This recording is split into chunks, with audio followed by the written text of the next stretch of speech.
go.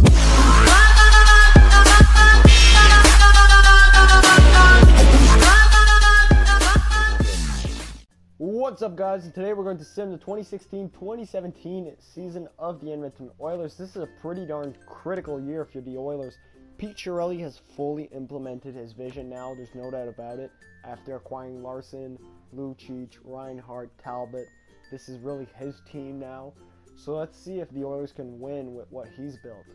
Lucic, McDavid, and Ed Burley. And Ed Burley and Lucic are massive fantasy sleepers because I feel like Connor McDavid makes the players around him better, a bit like Sidney Crosby. And if you look at what Chris Kunitz could produce playing with Crosby, these guys could be in a similar type of situation. Line 2, Versteeg, Hopkins, and Yakupov. Versteeg, there's no way he's playing on a top three lines in Edmonton. They're way too strong an offense to have him playing there. I don't know why he's an 83 and Cassian an 81, but who cares. Yakupov, I mean, if you're an Oilers fan, you're still waiting for him to break out of that sophomore slump. He's been slumping for like 3 years. Hopefully he breaks out. I don't know what's wrong with him, but we all know he has the talent to produce. Then you got Draisaitl. I mean, he was pretty darn good last year. The question is, does he go into that sophomore slump, or does he actually build on last season? To me, Leon Draisaitl strikes me as the player that is going to build on that last year and is going to have a great year for the Oilers. I think he's going to be a key component of that offense. Then you got Pouliot. I'm not expecting too much out of him. Letestu, Hendricks, either. Cassian was actually a pretty darn interesting player. He really picked it up when playing with the Oilers, and he actually finished with 8 points, which doesn't sound that good. But I do feel like he's picked it up playing with the Oilers. Maybe look for him to get like 30-35 points and play on actually a third line.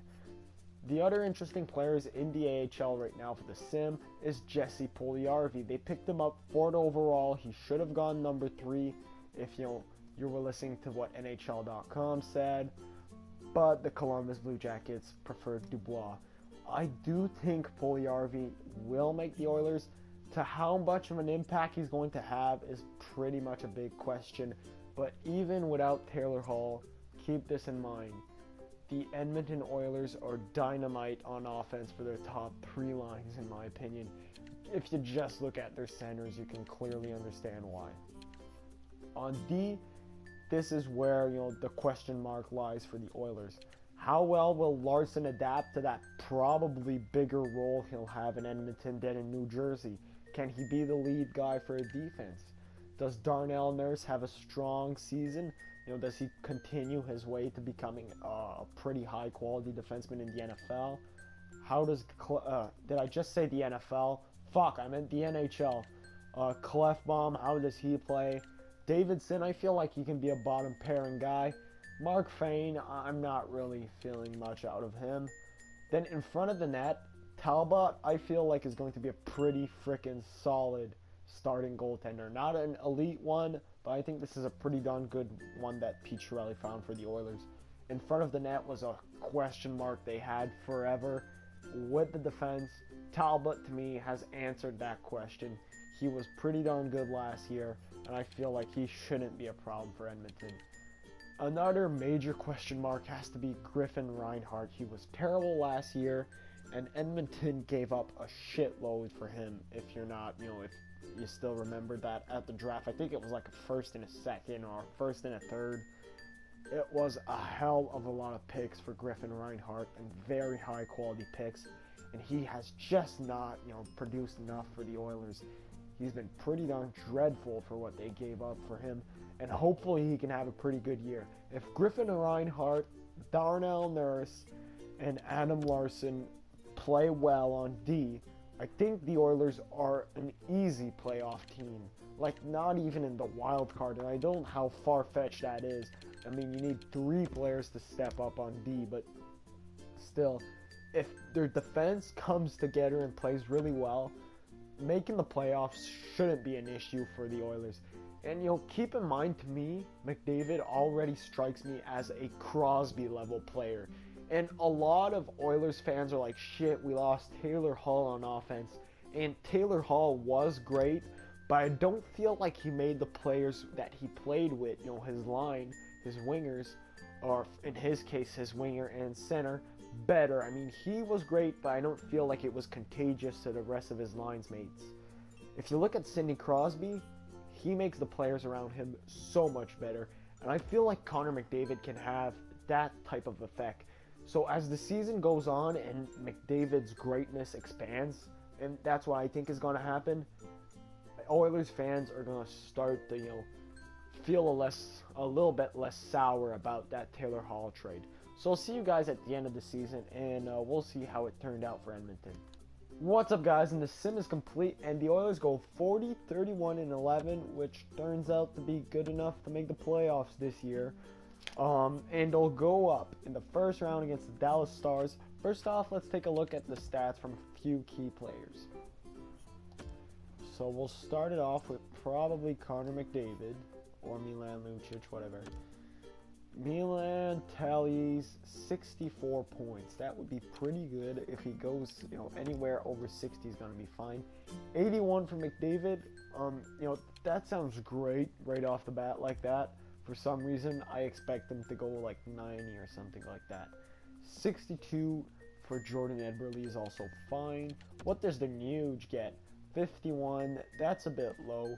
If you're an Oilers fan, I think you're expecting a little more out of Ryan Nugent-Hopkins. 51 for Yakupov is respectable. If he gets that, Oilers fans will be unbelievably delighted because that's a respectable, stat line for a top 6 player. Draisaitl, 51 points isn't bad. Minus 11 isn't great. I don't think he's going to get 51. I think he's going to build off last year, like I said. I think he's going to get more points. On defense, Clefbaum has a surprisingly good year. Let's take a look at his stats. 21 points, still a minus 7, that hurts. Adam Larson, let's take a look at him. 28 points, which looks like a career high for him. Plus 8, that would actually be a pretty decent year. Sekera, 42 points. Shit, that's really good actually, and plus 19. If you get that much out of Andrej Sekera, that would actually be great. Darnell Nurse, 8 points. Holy shit, that doesn't look good. I know he didn't have a great year last year, but you could say he's learning. So hopefully he actually builds on it massively this year. Talbot, 36, 27, 2.49, 917, and 5 shutouts. Like I said, that's a starter stat line. That's good enough to start in the NHL. So, I mean, that's really pretty darn good from, Cam Talbot. I mean, the Oilers don't need him to be an elite goaltender. They just need him to be a pretty darn good starter, and that's exactly what he was last year. And that's what I think he's going to be again. And again, according to this sim, that's what he is. Let's go and sim the first round of the playoffs. Do the Oilers, end their season there, or do they vanquish the Dallas Stars? So starting on their own in Dallas, they lose the first game 2-0. Well, let's see game number 2 again in Dallas. Can they pick up a W and tie it up? They tie it up in overtime with a 2-1 win. Bringing it back home, they lose 4-1. Clearly not what you're expecting coming home in a series. So let's sim this game a little slower, since this is probably a pivot game. It's either 2-2 or 3-1 after this game. It's a pretty darn important one. Edmonton gets the lead in the first, keep the lead in the second, and it's enough for the win. So Edmonton ties it all up at 2-2 here, and there will be a game 6. So the game in Dallas is also a pretty darn important one. If Edmonton wins it, they get home ice advantage. If Dallas wins it, it puts Edmonton's back against the wall. The Oilers win Game 6 again in overtime against the frickin' Stars. Can they, finish this series off at home?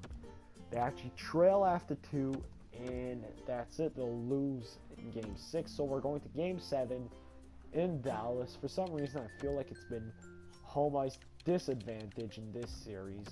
Or at least, that's what it looks like. Everybody's 1-2 on home ice, so maybe the Oilers pull off a W in Dallas. They're actually trailing after the first, still trailing after 2. And I thought they tied it up, but it turns out Dallas also scored. So they lose in round 1 in 7 games. If the Oilers make it into the playoffs and they play Dallas, we all know Dallas is going to be a pretty darn good team and should be a seismic opponent for this team. So if they stretch it to 7 games, I feel like this is going to be a pretty darn good result for the Oilers if this happens. Why? I mean, Edmonton wants to kind of come out of that rebuild, but the fact is they're still a young team. Making the playoffs is, has to be the number one goal. Once you're in the playoffs, you're kind of showing to everybody, hey, we're a good enough team. We're here now, and you push it to a 7-game series against Dallas probably being one of the Western Conference powerhouses. Should satisfy pretty much everybody. It would just, show that the Oilers are clearly on the rise. They're, done with getting a huge amount of first overall picks.